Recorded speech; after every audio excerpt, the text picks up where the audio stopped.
नमस्कार। एक वक्त था जब माँ कहती थी बेटा पढ़ ले, अच्छे दिन आएंगे। और हमने पढ़ा, भरोसा किया, क्योंकि किसी ने कहा था 1 रुपये 1 डॉलर होगा, हर गरीब के अकाउंट में 15 लाख आएंगे।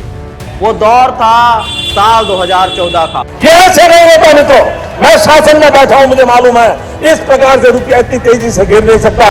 पोस्टर पर एक आदमी का चेहरा था, नरेंद्र मोदी। भाषण में दम था, वादे गगन चूमने थे। हम सबने सोचा अब देश बदले, पर बदला तो सिर्फ भाव का मीटर। टमाटर 160 रुपए किलो, प्याज 90 रुपए किलो और गैस 1300 रुपए पर। कभी कभी तो लगता है सब्जी वाला भी आरबीआई से जुड़ा हुआ है। पेट्रोल अब मीटर से नहीं जेब से डरता है, और डॉलर वो 83 रुपए तक छू चुका है। फिलहाल तो 90 से लेकर 80 के बीच में रोज झूलता रहता है। और वो वादा 1 रुपए से 1 डॉलर बनाने वाला अब तो लगता है 1 डॉलर एक दिन का खाना ही बन जाए। धर्म के नाम पर राजनीति की तरह मुड़ते हुए, लेकिन सरकार को फर्क नहीं पड़ता। जब सवाल महंगाई का पूछो, जवाब मिलता है मंदिर बन रहे हैं। बेरोजगारी की बात करो, मुस्लिम आबादी बढ़ रही है। गैस, चावल, दाल और कीमत की बहस करो तो कश्मीर देखो, ये कहकर हमारी बातों को दबा दिया जाता है। और चुनाव आए तो भगवा झंडा, हनुमान चालीसा और जय श्री राम की गूंज सुनाई देती है। ये सिर्फ मुद्दों से ध्यान भटकाने के स्क्रिप्ट है।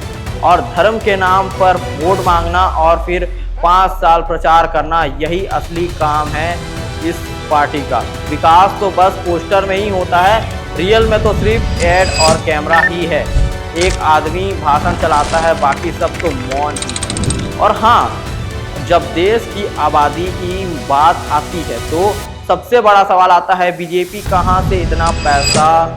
हर चौराहे पर पोस्टर, हर फोन पर प्रचार, हर चैनल पर मोदी।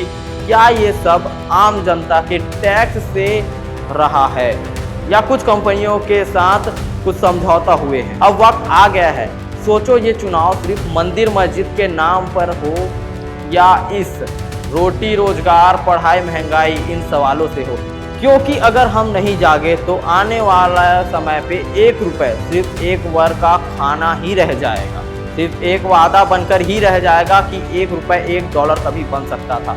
देश को धर्म से नहीं, हिम्मत, ईमानदारी और सच्चाई से बदलना होगा। अब वक्त असली सवाल पूछने का है, वरना हर जवाब धर्म के नाम पर ही मिलेगा। सोचो, समझो और वोट दो, क्योंकि अब सवाल है ठगी का, क्योंकि अब सवाल है जनता की आवाज़ का।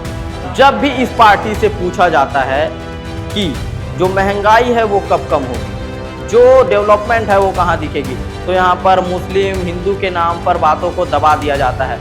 अगर पूरा भारत, अखंड भारत बन गया, अगर पूरे हिंदुस्तान में सिर्फ हिंदू आ गए, तो ये बीजेपी किस बात पर वोट मांगेंगी? ये बीजेपी के पास कौन सी बात रह जाएगी जिसके दम पर ये मुद्दों को बढ़ाएंगे? कौन सी बात रह जाएगी जिसके दम पर ये पैसा खाएंगे? जब तक राम मंदिर नहीं बना था तो राम मंदिर के नाम पर ये लोग वोट मांगते थे।